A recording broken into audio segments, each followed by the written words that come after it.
I think about creating value. I think about creating it holistically. So there's three macro buckets. There's material value creation, money and things, and emotional energy value that can be created, as well as spiritual value that can be created. I've started 8 companies from scratch. I've had exits from a few million to well into 9 figures. And I always got much higher multiples because of approaching it this way. Emotional energy value created is the scarcest commodity on the planet in my view, because it supercharges everything else that we do.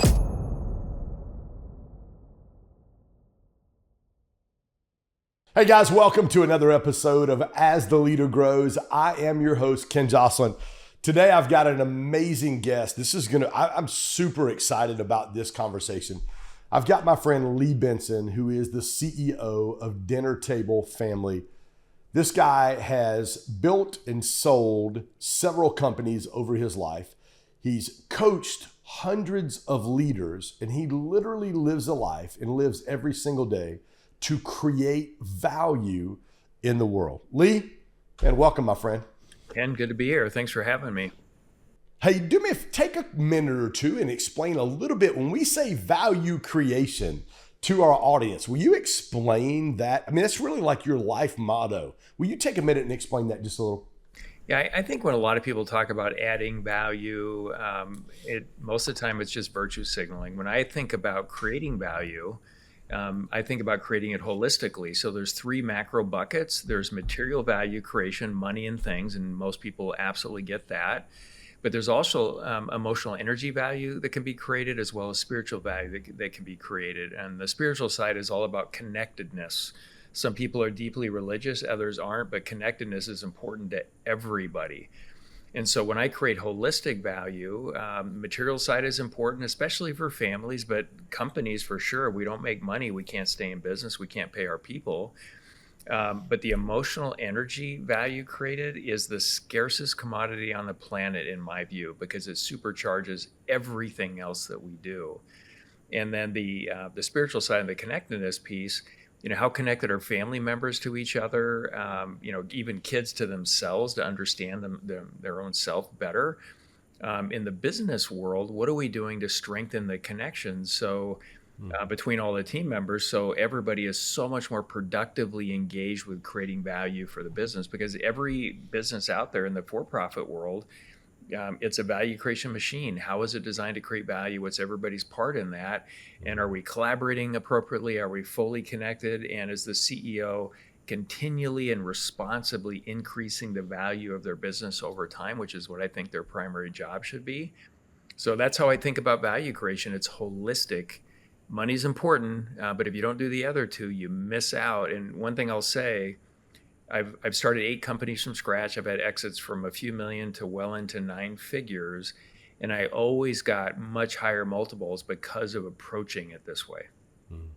I was gonna ask you, in the Able Aerospace, you guys had 500 employees, 2,000 customers in 60 different countries. When in the process of being an entrepreneur and a CEO did this come to you or did you have this the entire time, this holistic value creation mindset? Yeah, I think if you're trying to create value, so you're in the marketplace. When I started this, what turned into Able Aerospace, when I sold it in 2016 to Textron, it was 3 employees. We did electroplating. We did something called brush plating. So we're electroplating aircraft parts by hand, not getting very much money for it. And I said, hey, why don't we just go directly to aircraft operators? If they buy a part for $10,000, we can save it for less than $5,000. So that's going to be a really good deal. So as we're creating this value and we're going out there, how do we grow? How do we make more money? How do we hire the teams and get the equipment that we need and all of it? So if you're applying math, common sense, logic, facts, and reason to going down this road to create more and more value, everybody will go past these road signs, right? If you're caught up in things that don't matter that don't relate to value creation, you'll miss the road signs. But you go by those, and so it just came to me that, wow, hey, we're working really hard, no big issue there. But now we have culture challenges, so let's get on top of that. And then, oh my gosh, we develop a product or service, we get 0.2% market share penetration, and then develop another one. It's like, wait a minute, let's get smarter from a strategic standpoint. Wait a minute, leadership matters. We want consistent, capable leadership across the board. So as I'm going through all this stuff and keeping the structure of the organization, like i.e. the functional structure, all the pieces that matter that have to be in balance to continually increase the value of the business, keeping that where it should be, allocation of resources, defining roles. Like I'm saying a lot right now, but it's wild how you discover this stuff. And as you figure something out, you take another giant step forward, and then you figure something out, you take another step forward and keep going. And that's where I evolved into this holistic value creation model. And for example, and I can't say what the number is we sold it for because of the agreement when we sold it, but what I can say is that we were very profitable, approximately $100 million a year business, and we got a 21.6x multiple of EBITDA. And that was because of the way we were run, the strategic buy, everything in there. And strong companies in the industry at the time were getting 8x. So we blew them away, almost threefold what they were getting because of approaching it this way. I love that. You said math, common sense, and you talked about value. And when you said that, a lot of CEOs, a lot of entrepreneurs are, and I'm sure you're familiar with the EOS system with Rocket Fuel, the integrator, and the visionary. A lot of visionaries, math, common sense go out the window, and there's a lot of emotion involved in what they do in those decisions. What would you say to entrepreneurs? That defines me. Now, I have great common sense, but I am passionate about what we're doing. And it's hard sometimes for me to pull my desire and my passion out of, okay, let's look at what we have so we can figure out, are we adding and creating holistic value, not just for our company, but for our clients? What would you say to the CEO or the visionary that is super passionate, but it's hard for them to take a step back and take an unbiased look at what's going on in their company? Yeah, that is a great question. As you know, I run mastermind groups for CEOs. I have 3 full groups with 8 members in each. And in these groups, and I'm certifying chairs to do this process as well. A full group is 6 to 8, so it's smaller. And every 2 months, we do a deep dive into everybody's business. And the foundational piece here to your question is that philosophically, every CEO's job in the room is to continually and responsibly increase the value of their business. So our job is to make sure they're doing the right work at every point in time to responsibly do that. And the challenge I have with EOS and OKRs and scaling up and 40X and all these other systems is that management operating systems, they make process more important than what is most important. They start putting people in boxes. They assume a one size fits all, which is ridiculous to me. And that's why I wrote my book, Your Most Important Number. And I have an operating management system titled, is an acronym, the MIND methodology, Most Important Number in Drivers. Because everything's about creating value, not what some system says you're supposed to be. So when somebody says, I'm the visionary and I do this and I can't do that, that's the wrong conversation to me. The right conversation is, where's your business at today? Let's look at your business model. Let's look at the value that customers perceive and actually get from your company and the products and services. Let's look at your culture, the behaviors that you want to drive that will cause the most value to be created. And then let's look at your approach to strategy, which is nothing more than approaches to increasing the value of your business. All these other operating systems, they end up getting really complicated. You have to learn a whole new language. And am I doing what I'm supposed to be doing is the question, instead of, I don't know, let's take a really clear look at the company. Let's do less better and responsibly increase the value of it. So it's not about put yourself in a box, and everybody's passionate about something. For me, it's, are we doing the work we should be doing right now to increase the value of the business? And once you're building that muscle, just like any new skill, the first year is going to feel clunky. But after that, it's like, wow, I'm on the right track and I'm building momentum on my own, and you get better and better and better and better. And it's a very healthy struggle for entrepreneurs to kind of work through that, the leaders of these organizations, but really leaders at all levels. But once you get on that track, you'll start picking up speed, and it's amazing what you can do over time as long as you stick with it. And you value the struggle. You don't give up because, oh, it's a little bit hard today. Yeah, I love that. I'd say constantly that it's about the journey. It's never about the destination. Hmm. And I've had several friends who've exited. I had one, Casey, who spoke at my mastermind a couple of years ago, and he had just exited for about 35 to 40 million. Mm. And he said 3 weeks later, nobody needed me.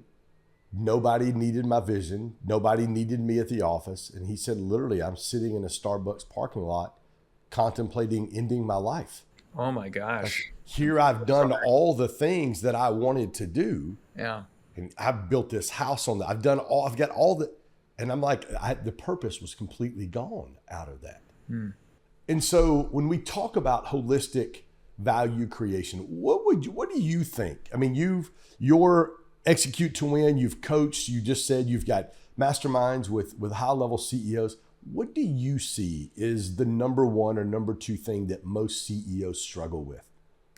Well, what you just described, I believe that happens because they focus mostly on the material value creation bucket, which is important, and didn't focus on the emotional energy and spiritual value creation bucket. And once you do those things in balance for you, and it's going to be different for everyone, you generally feel significantly better. Like for example, part of what I do is I'll invest in early stage companies, but I invest in real estate and a lot of different things.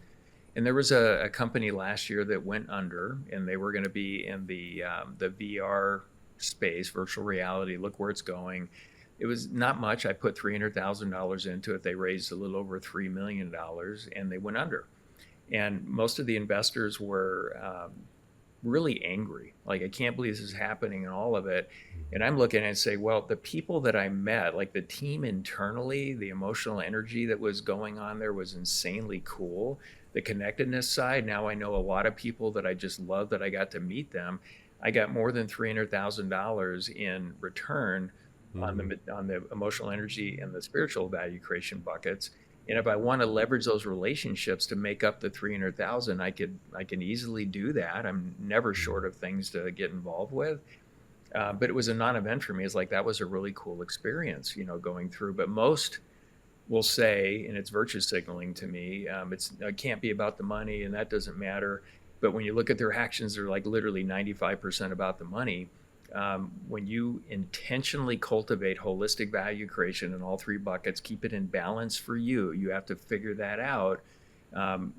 You won't have that issue. Like when I sold my aerospace companies, I combined two into one. I had already started my consulting company, Execute to Win. I'm already doing all these other things.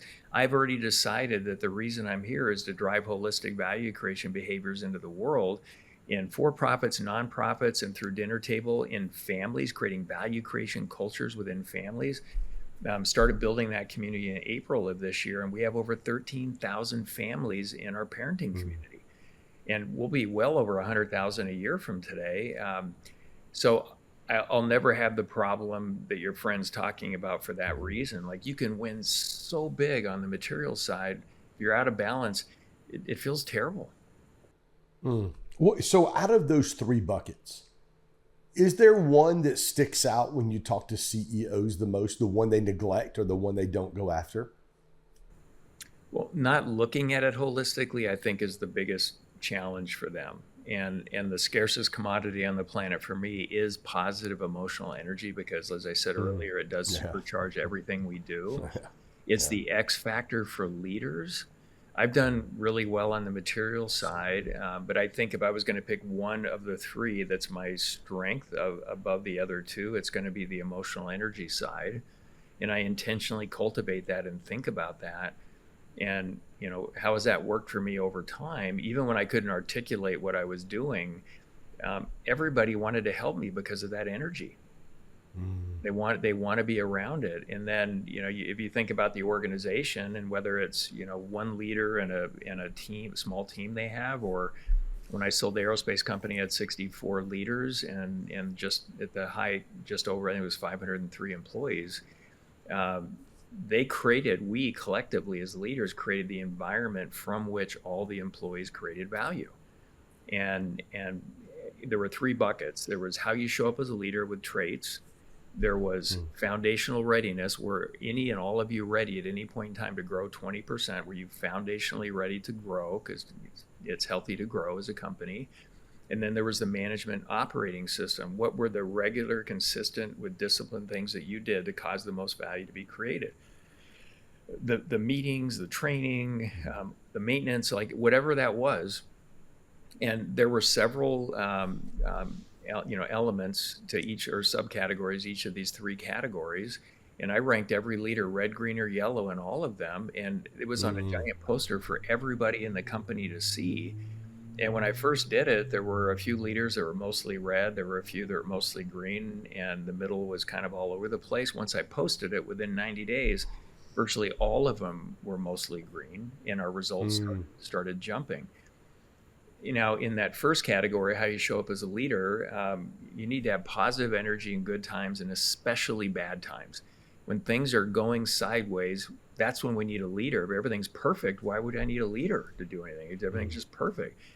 And then the ability to energize your team by the environment that you're creating. So you have to be able to do that. Have to have a lot of these, my partner in ETW before he passed was Jack Welch, former CEO of General Electric. He and I became good friends. Yeah. And he called the 4 E's and a P, and I adopted those, but I also added resiliency in there as well.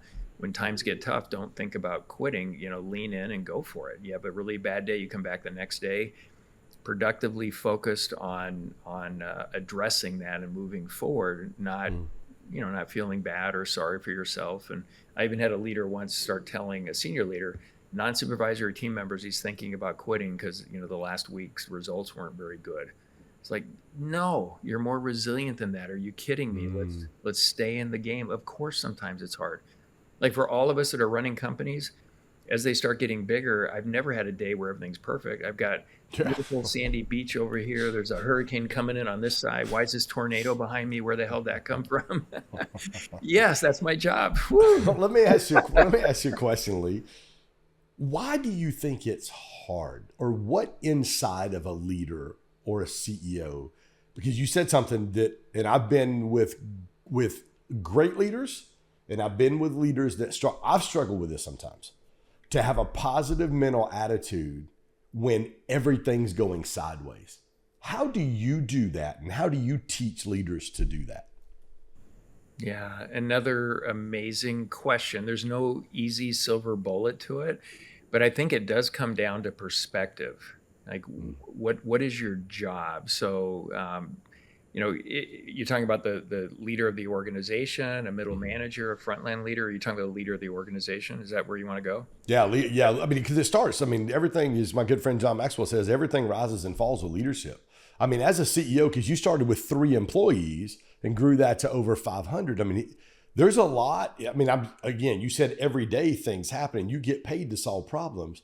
Like, how do you deal with some of those big swings and shifts in momentum as the leader, knowing everybody's looking at you to be able to lead the team? Yeah, and I get paid to create value. So I don't even think of it as I get paid to solve problems. I think of it as I get paid to, and yes, we solve lots of problems all the time. My guess is you and I are really amazing problem solvers, and we go for it. So, but I get paid to create value. And my job is looking at the chessboard, and it's moving around all the time. When the market makes a move, it's like, oh, I didn't see that coming. Now I get to do a bunch of other stuff. So I always thought about it that way. Here are all these pieces, people, resources, customers, markets, whatever, that is my chessboard. And every day somebody's going to make a move. I can't predict this thing out perfectly for sometimes not even 30 days, but certainly not years. So I just need to get comfortable playing chess this way. And my job is to create value. And anytime I would start thinking, oh, I'm a victim. And I remember the first couple of years, almost going out of business many times, like, this is so hard. And then I realized, wait a minute, most of my friends envy the fact, admire that I get to do this, and they don't have the nerve to do it. It's like, we are so fortunate to be able to do this. We're going for it. My job is to create value, and dealing with this chessboard the way I described it really helps me from getting down in the dumps or sideways, because some really bad things can happen. And sometimes you have Oh to make yeah. decisions like, I've got to let half my people go, or I've got to do this, or I've got to do that, sell my house, or whatever comes along. That just happens to be what's on the chessboard that day. And as we develop as leaders, all of this struggle, I'm gonna suggest here for all the listeners that all this struggle that we're going through, it's an incredibly healthy struggle, because once we get through it, we'll never struggle that way again, as long as we stay in it and come out the other side actually creating value.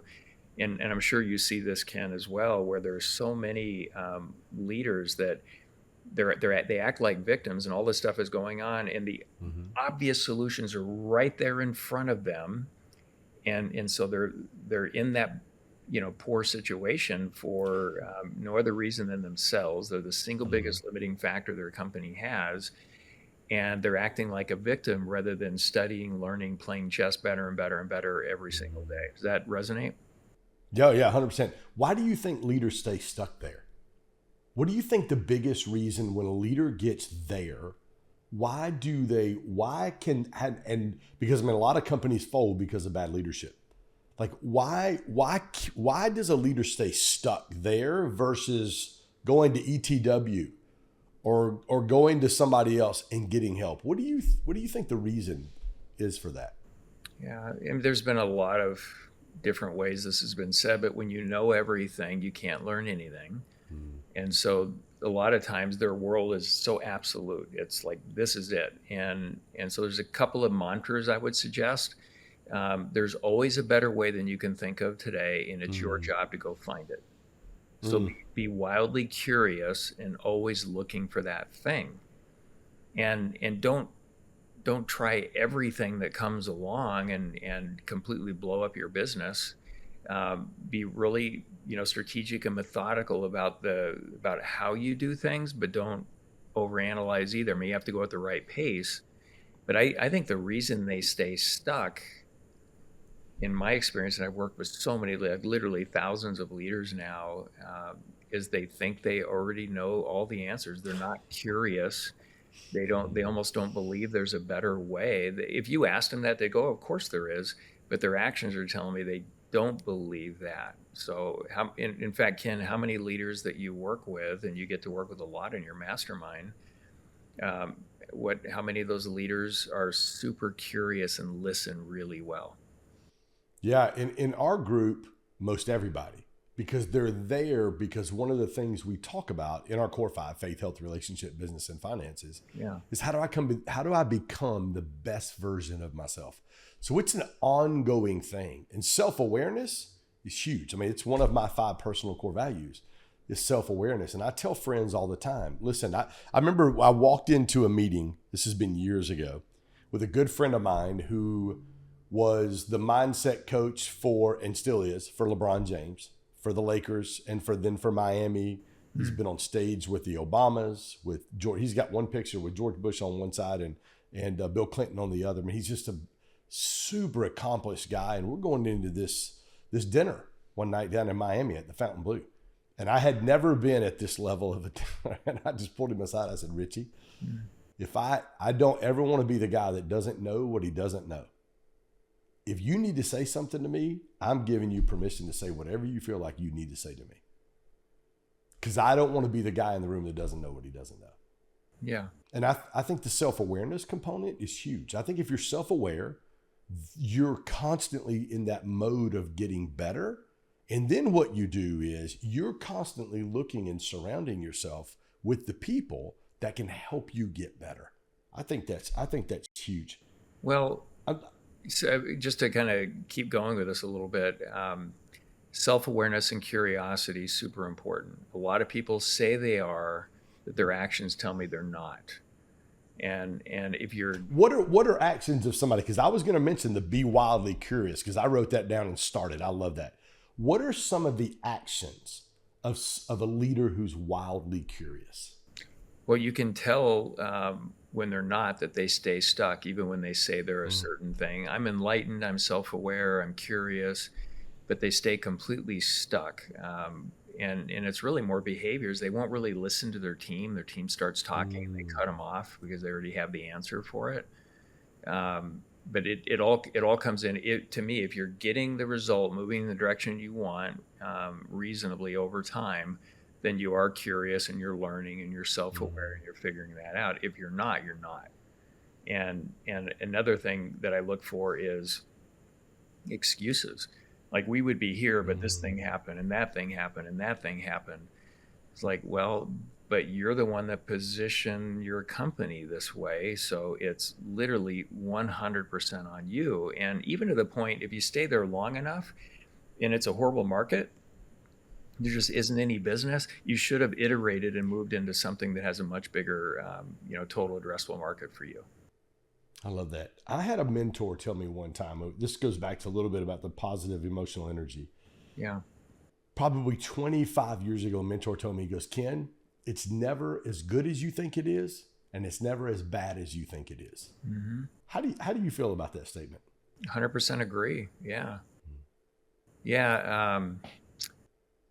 The Cisco CEO, what was the gentleman's name? He wrote a book, Connecting the Dots.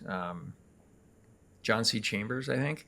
And I 100% agree. And he said it in the book that virtually nobody is as good or bad as anybody says they are. And I 100% agree with that. So I don't think about good or bad. I think about creating value or not creating value or taking value out of the world. When I think about creating virtue, practicing virtue for me, it requires two things: create objectively measurable value in holistically in those three buckets, and pushing back on things, taking value out of the world, at least in proportion. So like a lot of the craziness in the world right now with wokeness and you need to be this way or that way to fit in, I shine a spotlight on all of that stuff.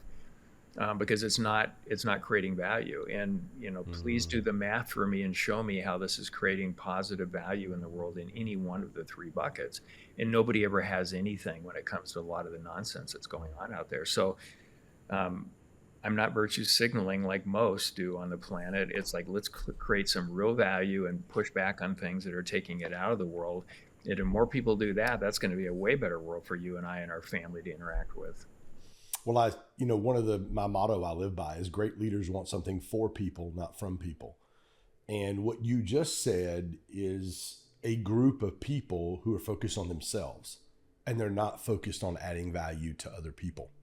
Yeah. So you've taken on a passion project at this stage of your life called Dinner Table Family, and you have a dream to help families create an atmosphere and culture within their homes of holistic value creation. Talk to us a little bit about that. Yeah, I've worked for decades with for-profits and nonprofits to create a value creation culture very successfully with so many different companies, from startup to north of $60 billion market cap companies. And now really focusing on creating a value creation culture within a family. So at Dinner Table, we are a community of families raising kids to create value in the world. And we're a place to go for practical family wisdom and build on it. Like, where else do you go to kind of share what's working and isn't working in the real world and get better and better and better at doing it? And sitting back and saying, look, every family member has a job for the family. Could start as early as 3 years old, but what's your job? And that job changes from early age till they launch into adulthood. If everybody does their job for the family, you don't get paid extra for it as kids. We have a much higher chance of hitting our family value creation goals. And so we've got all of that, and we teach sort of how to build holistic family legacy. So let's build on the financial side. Even if you start negative, you can start it from any place. And then on the emotional energy side, what does it feel like to be in the family, and how do we build that over time? The stories we tell, intentionally realizing the impact we have when we're in a bad mood, which all of us will from time to time not be in the best mood. And then on the spiritual value creation side, what are we doing to strengthen connectedness, with the immediate family, extended family, communities that are important to us? And I took over as interim CEO. The board of directors asked me to do it. There was a company called Gravy Stack that was a kids banking app, and it objectively didn't work. And there's a lot of reasons for that, in my view. And the board said, what could you do, Lee, to turn this in a certain direction? And I said, well, we can definitely build these communities. Started working on this a little over a year ago with them. And building communities of families, we can have millions of families in this, and the ROI, or return on investment, for families doing this work is incredibly high. Started actually building the communities in April of this year. We have over 13,000 families in our parenting group. And then we have a number of different groups that they can get involved with. I think a year from today will likely be over 100,000 families represented. I want to get to millions. And I'm not charging them $1 to do this work. Like, this is so important. I've spent the last decade in Arizona, and I put in about $2 million of my own money into nonprofits to improve conditions for K-12 students to learn that the purpose of an education is to create value in the world. And what I realized is that when I go to the state legislature, through the different teams that I've been working with, it's adults fighting over money. It's not about the kids.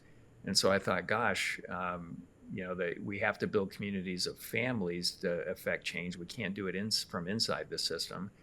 And then with the transition with Gravy Stack, this kids banking app, to Dinner Table, rather than me just starting a new nonprofit to go after these communities of families, let's do it over here, and I won't charge you $1 for it. Let's get this thing going. And I love the progress that's happening right now. So yeah, Ken, that's why this is so important to me, because this will change the world in a very selfish win-win value creation way. It'll be an amazing world for me to age out in if I can get a few million families to do this. I love that. What's some of the framework or some of the principles that you're teaching families through Dinner Table Family? Yeah. Well, we bring coaches on board that can guide families through this. And we have facilitated discussions, deep dives on topics every month. There's a first 12-month flow, and then it goes on from there. Foundationally, inside the household, we put in something called the Dinner Table Method. There's 4 components to it: value creation, house rules, financial competency, and struggle, healthy struggle. And on the value creation side, it's how you talk about it as a family. It's not just money. Money's wildly important, but we talk about emotional and spiritual value creation and how they contribute to that. On the house rules side, it's kind of a dinner table, home economy system, if you will, where what's the job or expectations for each kid, really every family member. What expenses do they pick up as the kids get older, and how do the kids earn extra money so they can learn to manage money and do all of that. And then financial competency, financial literacy isn't enough. It's not moving the needle at scale anywhere. Being financially competent is what we're looking for. And then holding all of it up is this concept of struggle. And there's 3 kinds of struggle. There's healthy, normal struggles that every kid should go through, and it's super important that they do that so they're ready for adulthood. And then there's unhealthy struggles, could be an illness, drug addiction, something worse.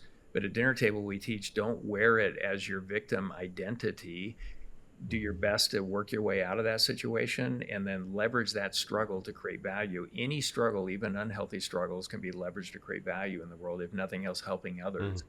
And then the third category is intentionally designed struggles. So when parents are working with their children, hey, what characteristics, character traits, what capabilities would you like to have when you launch into adulthood?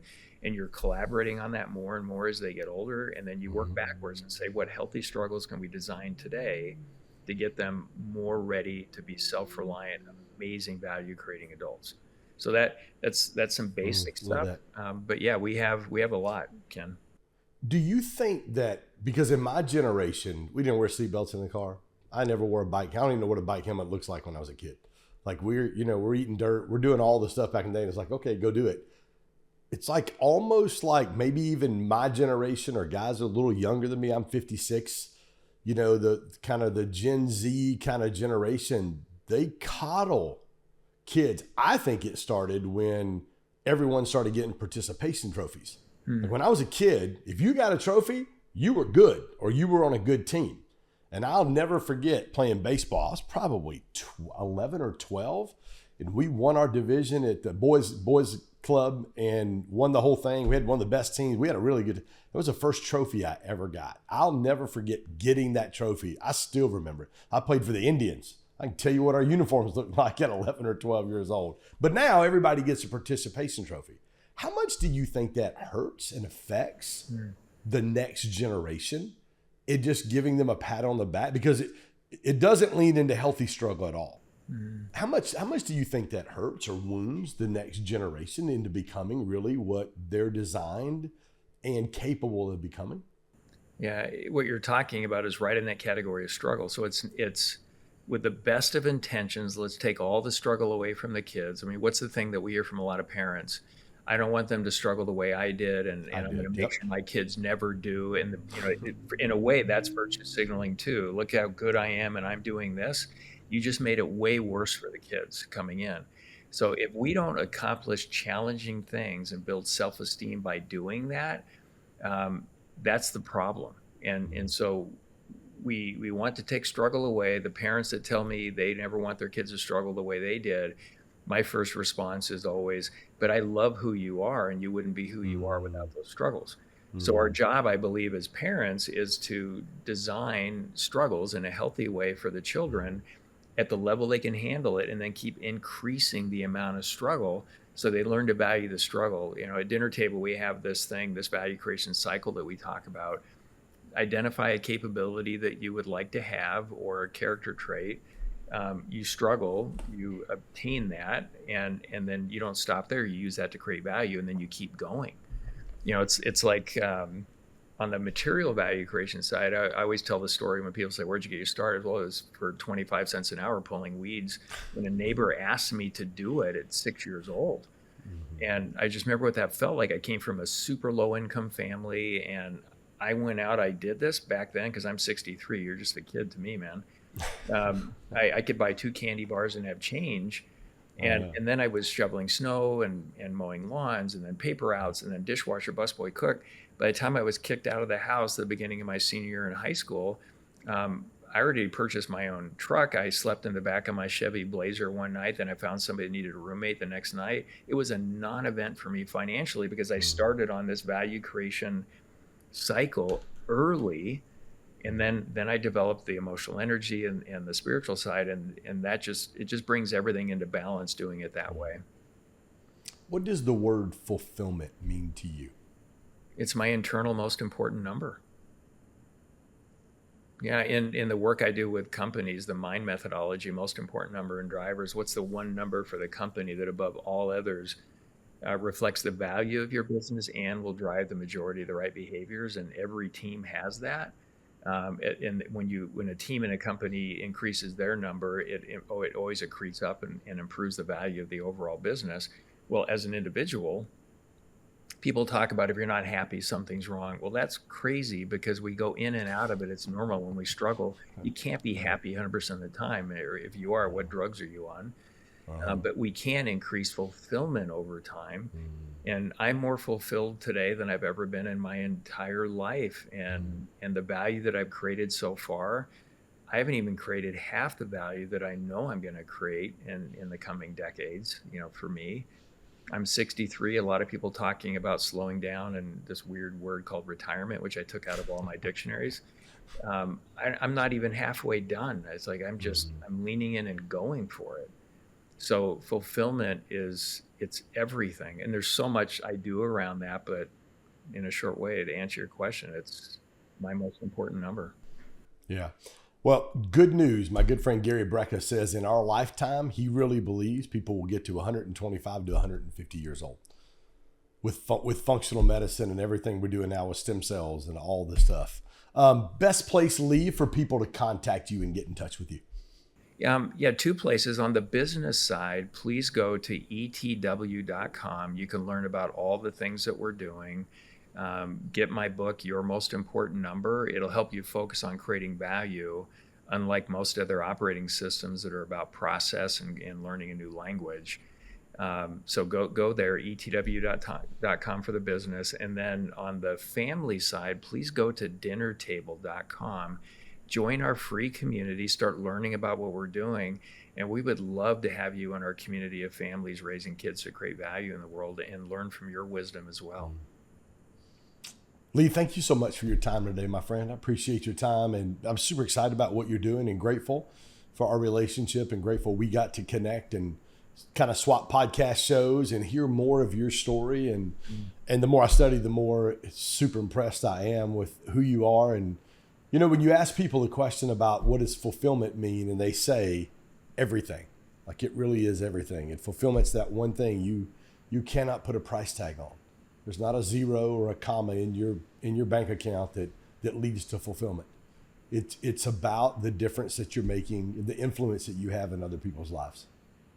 Yeah, Ken, thank you for having me on the show, and I look forward to growing our friendship. I've only recently met you, but I'm enjoying this. Thank you. Thank you, my friend. Guys, thank you for joining us on another episode of As the Leader Grows. Listen, connect with us at growstackdrive.com/community.